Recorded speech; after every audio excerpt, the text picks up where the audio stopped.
રાજપૂતે તાંત્રિકનો ભાંડો ફોડ્યો. બનેલી ઘટના. પાટણ એટલે ઇતિહાસના પાનામાં ગૌરવથી લખાયેલું નામ. રાણકી વાવની ગહન શેરીઓ, જૂના કિલ્લાઓના પથ્થરોમાં સંતાયેલ ગર્વ. રાજપૂત વંશની શૌર્યગાથા અહીંની હવામાં ભળેલી હતી.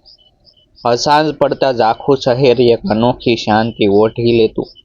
મંદિરના ઘંટનાદ સંભળાતા, ઘરોમાંથી આરતીનો મધુર સ્વર બહાર આવતો. પરંતુ એ જ પાટણમાં એક એવી ઘટના બની જેણે વર્ષો સુધી લોકોના દિલમાં ભય, શંકા અને સરસાનું તોફાન ઊભું કર્યું. પાટણના બહારના વિસ્તારમાં એક નાનું પરંતુ ગૌરવશાળી ગામ હતું, જ્યાં રાજપૂત પરિવારો પેઢીઓથી વસતા હતા. એ ગામમાં વિરાટસિંહ નામનો યુવાન રહેતો હતો. ઊંચું કદ, તીક્ષ્ણ નજર, ગૌરવભર્યું વલણ અને પોતાના વંશ પર અતૂટ ગર્વ ધરાવતો. આ વિરાટસિંહને ગામનું ગૌરવ માનવામાં આવતું. તેણે શહેરમાં ભણતર લીધું હતું, પણ ગામ અને પરંપરા પ્રત્યેનો પ્રેમ તેને પાછો ખેંચી લાવ્યો હતો. તે હિંમતવાન હતો, પણ સાથે જ સમજદાર પણ હતો. અંધશ્રદ્ધા પર તેને વિશ્વાસ નહોતો, પણ પરંપરાનું માન રાખતો હતો. એક દિવસ ગામમાં ખબર ફેલાઈ કે બહારથી એક તાંત્રિક આવ્યો છે. કાળી દાઢી, કપાળ પર રાખ, ગળામાં રુદ્રાક્ષની માળા, હાથમાં કમંડળ અને આંખોમાં અજીબ ચમક. તે ગામના પ્રવેશદ્વાર પાસે આવેલા જૂના વાડામાં રોકાયો હતો. લોકો કહેતા કે તે દૂરના પ્રદેશથી આવ્યો છે. ભૂત પ્રેત, શાપ અને દુષ્ટ શક્તિઓને કાબૂમાં રાખવાની શક્તિ ધરાવે છે. પ્રથમ દિવસે જ તેણે એક સ્ત્રીના ઘરમાંથી અશુભ શક્તિ દૂર કરવાની વાત કરી. થોડા મંત્રોચ્ચાર પછી સ્ત્રી અચાનક શાંત થઈ ગઈ. ગામમાં વાત વાવાઝોડા જેમ ફેલાઈ ગઈ. કોઈ કહે ચમત્કાર, કોઈ કહે તાંત્રિક સાંસુ. વિરાટસિંહને આ બધું સાંભળીને અસંબો લાગ્યો. તેને લાગ્યું કે કદાચ કોઈ માનસિક અસર હશે. પરંતુ લોકોની આંખોમાં દેખાતો ભય સાચો હતો. થોડા જ દિવસમાં ગામમાં અજીબ ઘટનાઓ શરૂ થઈ. એક પરિવારના 2 પશુઓ અચાનક બીમાર પડી મરી ગયા. રાત્રે ઘરની છત પર પગલાંના અવાજ આવવા લાગ્યા. એક બાળક ડરીને રાત્રે રડવા લાગ્યું. કહે કે કાળા વસ્ત્રોમાં કોઈ પુરુષ બારણા પાસે ઊભો હતો. ગામમાં ભયની લહેર દોડી ગઈ. તાંત્રિકે જાહેરમાં કહ્યું, આ ગામના રાજપૂત કુળ પર વર્ષો જૂનો શાપ છે. પૂર્વજોની એક મોટી ભૂલનું પ્રાયશ્ચિત હજી બાકી છે. લોકોના ચહેરા પર ડર સ્પષ્ટ દેખાતો. રાજપૂત ગૌરવ ધરાવતા પરિવારોમાં ચર્ચા શરૂ થઈ. કેટલાક વડીલો તાંત્રિક પાસે જઈ ઉપાય પૂછવા લાગ્યા. તાંત્રિકે કહ્યું કે ખાસ યજ્ઞ અને મોટી રકમની વ્યવસ્થા કરવી પડશે, નહીં તો દુર્ભાગ્ય વધતું જશે. વિરાટસિંહને આ વાત ગમી નહીં. તેણે ખુલ્લેઆમ તાંત્રિકને પ્રશ્ન કર્યો, જો સાપ છે તો પુરાવો શું? જો તમે શક્તિશાળી છો તો પૈસાની જરૂર કેમ? ગામની વચ્ચે ઊભા રહીને પૂછાયેલા આ પ્રશ્ને વાતાવરણ ગરમ કરી દીધું. તાંત્રિકે વિરાટસિંહની આંખોમાં આંખ નાખીને કહ્યું, આ યુવાન, તું ગર્વમાં છે. તારા કુળનું અહંકાર જ આ શાપનું કારણ છે. સમય આવતા તું પણ માનશે. તે રાત્રે વિરાટસિંહને અજીબ અશાંતિ અનુભવાઈ. પવન સામાન્ય કરતાં વધુ જોરથી ફૂંકાતો હતો. ગામની બહાર આવેલા સ્મશાન તરફથી દીવા જેવી ઝબૂકતી રોશની દેખાતી હતી. વિરાટસિંહે નક્કી કર્યું કે સત્ય જાણવા માટે તે પોતે જશે. મધરાતે તે એકલો સ્મશાન તરફ નીકળ્યો. ચાંદ આકાશમાં અડધો હતો. પવનમાં અજાણી ગંધ ભળેલી હતી. સ્મશાન પાસે પહોંચતા જ તેણે જોયું કે તાંત્રિક કોઈ વિધિ કરી રહ્યો હતો. આસપાસ લાલ રંગનો સોળો પાથરેલો, ધૂપનો ધુમાડો અને ધીમો મંત્રોચ્ચાર. વિરાટસિંહે ઝાડની પાછળ છુપાઈને બધું જોવાનું શરૂ કર્યું. અચાનક તાંત્રિકે જોરથી હાસ્ય કર્યું અને બોલ્યો, જે મને પડકારે છે તેને પરિણામ ભોગવવું પડશે. એ શબ્દો સાંભળીને વિરાટસિંહના રૂવાડા ઊભા થઈ ગયા. એ ક્ષણે નજીકની ઝાડીમાંથી અચાનક કોઈ કાળો આકાર દોડ્યો. વિરાટસિંહ ચોંકી ગયો. પવન વધુ જોરથી ફૂંકાયો.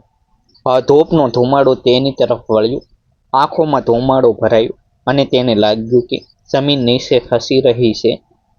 એક ક્ષણ માટે તેને લાગ્યું કે કોઈ અદૃશ્ય હાથ તેના ગળે વળગી ગયો છે. શ્વાસ અટકતો હતો. તેણે હિંમત ભેગી કરી જોરથી બૂમ પાડી, પરંતુ અવાજ જાણે ગળામાં જ અટકી ગયો. સવાર થતાં કેટલાક લોકો સ્મશાન તરફ ગયા, કારણ કે રાત્રે કોઈ શેષ સંભળાઈ હતી. ત્યાં વિરાટસિંહ બેભાન હાલતમાં પડેલો મળ્યો. તેને ઘરે લાવવામાં આવ્યો. ગામમાં વાત ફેલાઈ ગઈ કે તાંત્રિકની શક્તિ સામે વિરાટસિંહ હારી ગયો. કેટલાક લોકો કહેવા લાગ્યા કે હવે રાજપૂત કુળને માફી માંગવી પડશે. પરંતુ વિરાટસિંહ જ્યારે હોશમાં આવ્યો ત્યારે તેની આંખોમાં ભય નહીં, ગુસ્સો હતો. તેને યાદ હતું કે ધુમાડા સાથે કોઈ તીવ્ર ગંધ આવી હતી, જાણે કોઈ રાસાયણિક વસ્તુ હોય. તેને યાદ હતું કે કાળો આકાર માણસ જેવો દોડ્યો હતો, સાયો નહીં. તેના મનમાં શંકા વધુ મજબૂત થઈ ગઈ. શું આ બધું નાટક હતું? શું તાંત્રિક કોઈ ભયનો ખેલ રમતો હતો? ગામમાં બીજી એક ઘટના બની. તે જ પરિવારના ઘરમાંથી ફરી અજીબ અવાજ આવવા લાગ્યા.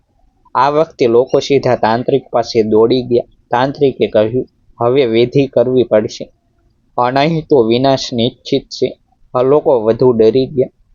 રાજપૂત પરિવાર વચ્ચે મતભેદ શરૂ થયા. કેટલાક વિરાટસિંહની સાથે હતા, કેટલાક તાંત્રિક પર વિશ્વાસ કરતા. વિરાટસિંહે નક્કી કર્યું કે હવે સત્ય બહાર લાવવું જ પડશે. તેણે પોતાના વિશ્વાસુ મિત્રોને કહ્યું કે આજે રાત્રે ફરી શમશાન પાસે જઈશું, પરંતુ આ વખત સાવચેતી સાથે. તેણે ધ્યાન આપ્યું કે તાંત્રિક હંમેશા ખાસ સમય પર જ વિધિ કરતો હતો. ત્યાં હંમેશા કોઈને કોઈ અજાણ્યા માણસની હાજરી હોય તેવી લાગણી થતી. રાત ફરી આવી. આકાશમાં વાદળો ઘેરાયા. વિરાટસિંહ બે મિત્રો સાથે સોપાઈને શમશાન નજીક પહોંચ્યા. થોડા સમય પછી તાંત્રિક આવ્યો. આ વખત તે એકલો નહોતો. તેની સાથે એક યુવાન હતો, જેણે ચહેરો કપડાથી ઢાંકી રાખ્યો હતો. વિરાટસિંહનું હૃદય જોરથી ધડકવા લાગ્યું. શું આજ કાળો આકાર હતો? તાંત્રિકે ફરી મંત્રોચ્ચાર શરૂ કર્યો. અચાનક ફરી ઝાડીઓ હલવા લાગી, પરંતુ આ વખત વિરાટસિંહ સાવધાન હતો. તેણે મિત્રને સંકેત કર્યો. તેઓ ધીમેથી આગળ વધ્યા. અચાનક વિરાટસિંહ આગળ દોડ્યો. ઝાડીઓ પાછળ છુપાયેલા માણસને પકડી લીધો. તે માણસ ડરીને છૂટવા લાગ્યો. ચહેરા પરથી કપડું ખસી ગયું. તે ગામનો જ એક ગરીબ યુવાન હતો, જેને લોકો ઓછું ઓળખતા. તાંત્રિક ચોંકી ગયો. પરિસ્થિતિ હાથમાંથી નીકળી રહી હતી. વિરાટસિંહે ગર્જના કરી, આ શું રમત છે? શાપ કે નાટક? ગામના કેટલાક લોકો પણ ત્યાં આવી પહોંચ્યા, કારણ કે આ વખત વિરાટસિંહે અગાઉથી તેમને જાણ કરી હતી. તાંત્રિક થોડી ક્ષણ માટે મૌન રહ્યો. તેની આંખોમાં પહેલેની જેમ આત્મવિશ્વાસ નહોતો, પરંતુ તેણે તરત જ વાત ફેરવી. આ બધું તારી પરીક્ષા હતી. તું હજુ સત્ય જાણતો નથી. એ શબ્દો સાથે તેણે ધૂપનો સોળો ફરી સળગાવ્યો. ધુમાડામાં ગાયબ થવાનો પ્રયાસ કર્યો. પરંતુ હવે વિરાટસિંહ નક્કી કરી ચૂક્યો હતો. આ માત્ર અંધશ્રદ્ધાનો પ્રશ્ન નહોતો, આ ગામના ગૌરવ અને સત્યનો પ્રશ્ન હતો. શમશાનની રાત્રે બનેલી ઘટનાએ આખું ગામ હસમસાવી દીધું હતું. હવે લોકો માત્ર ડરતા નહોતા, તેઓ ગૂંચવણમાં હતા. ઝાડીઓ પાછળથી પકડાયેલો યુવાન ગામનો જ નીકળ્યો. એ વાતે ઘણા લોકોના મનમાં શંકા ઊભી કરી દીધી. પરંતુ તાંત્રિકના સમર્થકો હજુ પણ કહેતા હતા કે આ બધું કોઈ ઊંડા શાપનો ભાગ છે. વિરાટસિંહ અહંકારમાં આવીને અધૂરું સત્ય બહાર લાવી રહ્યો છે. ગામ બે ભાગમાં વહેંચાઈ ગયું હતું. એક તરફ બુદ્ધિ પર વિશ્વાસ રાખનારા, બીજી તરફ તાંત્રિકની શક્તિથી ડરેલા લોકો. વિરાટસિંહે તે પકડાયેલા યુવાનને એકાંતમાં લઈ જઈ પૂછપરછ શરૂ કરી. શરૂઆતમાં યુવાન કંઈ બોલતો નહોતો. તેના ચહેરા પર ભય સ્પષ્ટ દેખાતો હતો. ઘણી સમજાવટ પછી તેણે ધીમા અવાજે સ્વીકાર્યું કે તાંત્રિકે તેને પૈસા આપવાની લાલચ આપી હતી. ખાસ સમય પર ઝાડીઓ હલાવવી, કાળા કપડાં પહેરી દોડવું, કેટલાક ઘરોની આસપાસ અજીબ અવાજ કરવાના કામ સોંપ્યા હતા. પરંતુ જ્યારે વિરાટસિંહે પૂછ્યું કે પશુઓના મૃત્યુ અને ઘરમાં ફેલાતી અજીબ ગંધ વિશે શું જાણે છે, ત્યારે યુવાને કહ્યું કે તેને એ બાબતની ખબર નથી. આ જવાબે વિરાટસિંહને સમજાયું કે આ રમત માત્ર ડરાવવાની નથી, કંઈક વધુ ગૂઢ છે. એ જ રાત્રે વિરાટસિંહ પોતાના દાદાના જૂના ઓરડામાં ગયો. ત્યાં એક લાકડાનો મોટો પટારો હતો, જેમાં પૂર્વજોના હથિયારો અને દસ્તાવેજો સચવાયેલા હતા. પેઢીઓથી બંધ પડેલા એ પટારામાંથી તેણે જૂના કાગળો બહાર કાઢ્યા. ધૂળથી ઢંકાયેલા પાનાઓમાં એક ઘટના લખેલી હતી. વર્ષો પહેલા પાટણના એક રાજપૂતે એક તાંત્રિકને જાહેરમાં અપમાનિત કર્યો હતો, કારણ કે તે લોકો પાસેથી ધન ઉઘરાવતો હતો, ડર ફેલાવતો હતો. એ તાંત્રિક ગામ છોડીને ચાલ્યો ગયો, પરંતુ જતા જતા શાપ આપ્યો કે આ કુળ શાંતિથી જીવી નહીં શકે. આ વાસીને વિરાટસિંહ થોડો અટકી ગયો. શું હાલનો તાંત્રિક એ જ વંશનો હોઈ શકે? સવારે વિરાટસિંહે ગામના બે વડીલોને બોલાવ્યા. એ દસ્તાવેજ બતાવ્યો. વડીલોને પણ એ ઘટના યાદ આવી. તેણે કહ્યું કે હા, વર્ષો પહેલા આવી ઘટના બની હતી, પરંતુ પછી ક્યારેય કોઈ મુશ્કેલી આવી નહોતી. શાપ શબ્દ માત્ર ડરાવવા માટે બોલાયો હતો, એ તેઓ માનતા હતા. હવે સવાલ હતો કે હાલનો તાંત્રિક આ જૂની વાત કેવી રીતે જાણતો હતો. વિરાટસિંહે નક્કી કર્યું કે તાંત્રિકના વાડા પર નજર રાખવી પડશે. તે અને તેના મિત્રો દિવસ દરમિયાન દૂરથી નિરીક્ષણ કરવા લાગ્યા. તેમને ધ્યાન આવ્યું કે રાત્રે કેટલાક અજાણ્યા લોકો ત્યાં આવતા, થોડા સમય પછી જતા રહેતા. એક દિવસ વિરાટસિંહ વાડાની પાછળ ફરતો હતો. ત્યારે તેને એક ખાડામાંથી અજીબ ગંધ આવી. ખાડો ખોદીને જોતા ત્યાં કેટલીક ઔષધીય પાવડરો અને અજાણી વસ્તુઓ મળી. તેને તરત સમજાયું કે ધુમાડામાં જે ગંધ હતી તે કોઈ પ્રાકૃતિક શક્તિ નહોતી, પરંતુ માનવે બનાવેલી વસ્તુ હોઈ શકે. તે દરમિયાન ગામમાં ફરી એક ઘટના બની. એક રાજપૂત પરિવારમાંથી અચાનક બારણા પોતે જ ધડાકાભેર બંધ થયા. ઘરમાં દીવો બુઝાઈ ગયો. લોકો ફરી ભયભીત થઈ તાંત્રિક પાસે દોડી ગયા. તાંત્રિકે વધુ મોટો યજ્ઞ કરવાની જાહેરાત કરી અને કહ્યું કે હવે અંતિમ રાત્રિ નજીક છે. તેણે ગામના લોકો પાસે મોટી રકમ એકઠી કરાવવાનું શરૂ કર્યું. ભયના કારણે ઘણા લોકોએ પોતાના દાગીના અને બચત પણ આપી દીધી. વિરાટસિંહ હવે ખાતરી પર હતું કે આ આખું ષડયંત્ર છે, પરંતુ પુરાવો પૂરતો મજબૂત હોવો જરૂરી હતો. તેણે નક્કી કર્યું કે અંતિમ યજ્ઞની રાત્રે જ સત્ય બહાર લાવવું. તે પહેલા તેણે એક વિશ્વાસુ મિત્રને શહેર મોકલી તપાસ કરાવી. તપાસમાં જાણવા મળ્યું કે હાલનો તાંત્રિક થોડા વર્ષો પહેલા અન્ય ગામોમાં પણ આવી જ ઘટનાઓ સર્જીને ધન એકઠું કરીને ગાયબ થઈ ગયો હતો. તેની ઓળખ અનેક નામોથી હતી. યજ્ઞની રાત્રે આખું ગામ શમશાન નજીક એકત્ર થયું. દેવા પ્રગટ્યા, મંત્રોચ્ચાર શરૂ થયો. તાંત્રિક ઊંચા સ્વરે બોલવા લાગ્યો કે આજે સાપ તૂટશે કે વિનાશ થશે. લોકોના ચહેરા પર ભય અને આશા બંને દેખાતા હતા. વિરાટસિંહ શાંતિથી બધું નિહાળતો હતો. અચાનક ફરી ધુમાડો ફેલાયો. ઝાડીઓ હલવા લાગી. દૂરથી કરુણ શીશ સંભળાયું.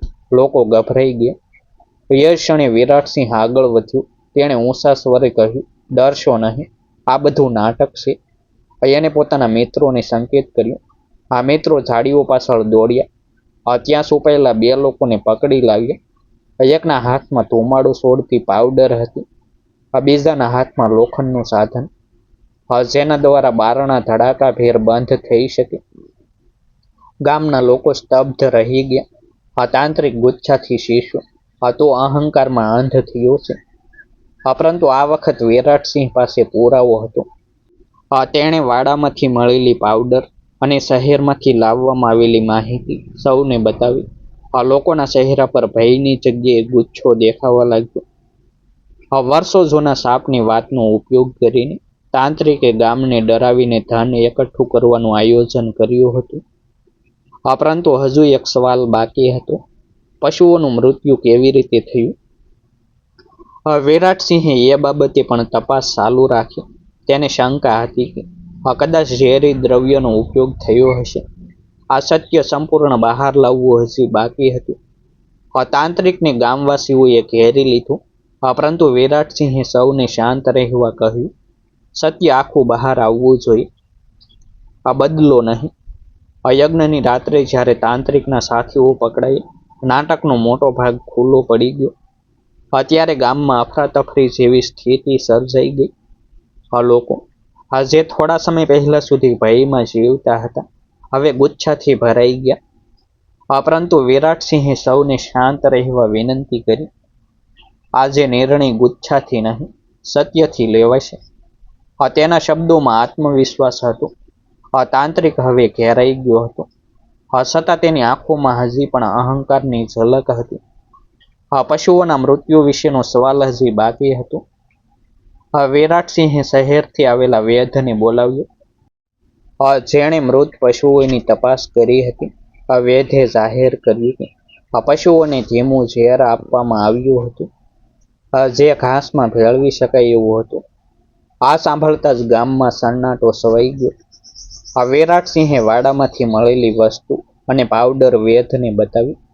વૈદ્યે ખાતરી કરી કે એ જ પ્રકારનું ઝેરી દ્રવ્ય હતું. હવે તાંત્રિક પાસે બસવાનો રસ્તો નહોતો. ગામના વડીલોએ તેને સવાલ કર્યો, શું આ બધું ધન માટે હતું? થોડી ક્ષણ માટે મૌન છવાયું. અંતે તાંત્રિકે માથું નમાવ્યું. તેણે સ્વીકાર્યું કે વર્ષો જૂના અપમાનની વાત તેણે પોતાના દાદાથી જાણી હતી. એ જ ભાવનાનો ઉપયોગ કરીને તેણે રાજપૂત કુળમાં ભય જગાડવાનો પ્રયાસ કર્યો. લોકો ડરે છે. જ્યાં ડર હોય ત્યાંથી ધન સહેલાઈથી મળે છે.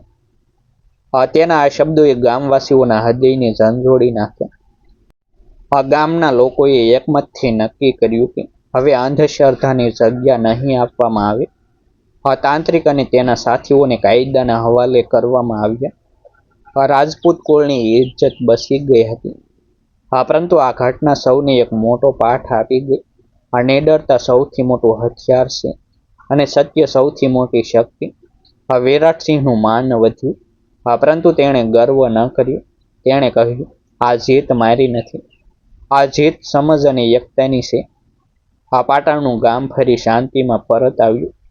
મંદિરની ઘંટ ફરી વિશ્વાસ સાથે વાગવા લાગી. લોકો હવે ડરથી નહીં, સમજથી જીવવા લાગ્યા. આ રીતે તાંત્રિક અને રાજપૂત વચ્ચેની ઘટના સત્યના વિજય સાથે પૂર્ણ થઈ. પરંતુ એ વાત આજે પણ પાટણમાં યાદ અપાવે છે કે અંધકાર કેટલો પણ ઘેરો હોય, એક દીવો પૂરતો છે તેને દૂર કરવા માટે. ડિસ્ક્લેમર: આ સ્ટોરી સામાજિક જાગૃતિ અને મનોરંજન માટે રજૂ કરવામાં આવી છે. તેમાં દર્શાવેલા પાત્રો અને ઘટનાઓનું વર્ણન પ્રેરણાત્મક હેતુથી કરવામાં આવ્યું છે. કોઈ પણ પ્રકારની અંધશ્રદ્ધા અથવા વ્યક્તિને પ્રોત્સાહન આપવાનો હેતુ નથી. દર્શકોને વિનંતી છે કે હંમેશા સમજ અને સત્ય પર વિશ્વાસ રાખો. ફરી મળીશું એક નવી સ્ટોરી સાથે. આભાર. જય હિન્દ, જય ભારત. વિડીયોને હાઈપ કરવાનું ભૂલશો નહીં.